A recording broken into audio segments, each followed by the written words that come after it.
I came home from Romania, and the first thing I thought when I ate a slice of bread was, why is this bread so sweet? I could taste the sugar in the bread. It was amazing. And I looked at this piece of bread and I thought, if I were to grab this bread and smush it into a ball, it would just remain like a little ball of dough. Romanian bread is not like that. If you squish it, it puffs right back up. And it tastes glorious. Tastes glorious. It doesn't have sugars in it as preservatives, so it molds in like 2 days, but you usually eat it before then because it's so good. A club sandwich was amazing because it had the best vegetables I've ever eaten on that sandwich. Now, because of all that flavor, I came home loving tomato juice. The tomatoes there are incredible, and so the tomato juice is actually fantastic. Most of the food there isn't very, very strange, really. The strangest thing I ever ate was a pig ear. It was crunchy, but I won't go into the details. But the food is actually fantastic. I love to make sarmale, which are tomato broiled cabbage rolls with pork, rice, beans. They're heavenly. Honestly, if you find a recipe, they're easy enough to make. Just toss them in a crock pot. When I came home from Romania, I started experimenting to see if I could make sarmale. And all of my friends who had been with me in Romania as missionaries all said to me in response, "There's no way you made sarmale." I said, "Yeah, you better taste it." The reality was it was actually kind of challenging just to find the right touch, to find the right recipe to make it well.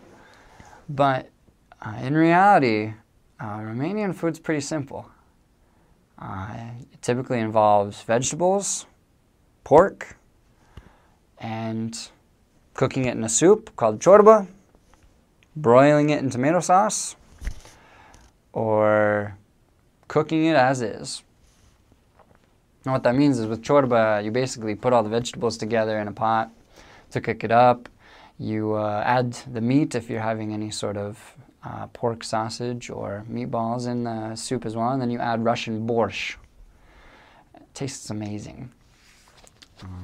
Or if you want to have stuffed peppers, they're called ardei umpluți.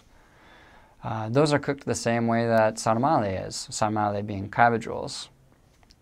You put it in a pot with tomato sauce and broil it.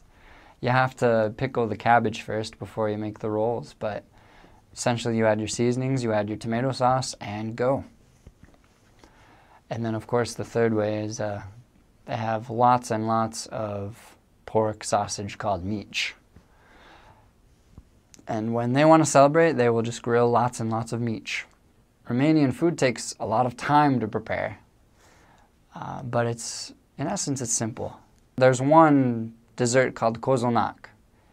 It's a bread, sometimes with Turkish delight or chocolate or other fillings. But the way it's made is by beating the dough so many times and over the course of a day, perhaps 2 days, that the spaces, the holes in the bread are huge.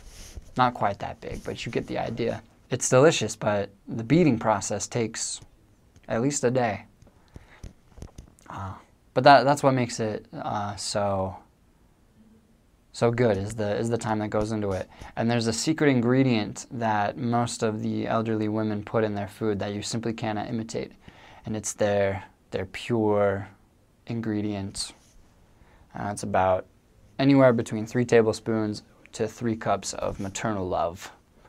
And that is pretty much the secret ingredient for anything a Romanian woman will make for you.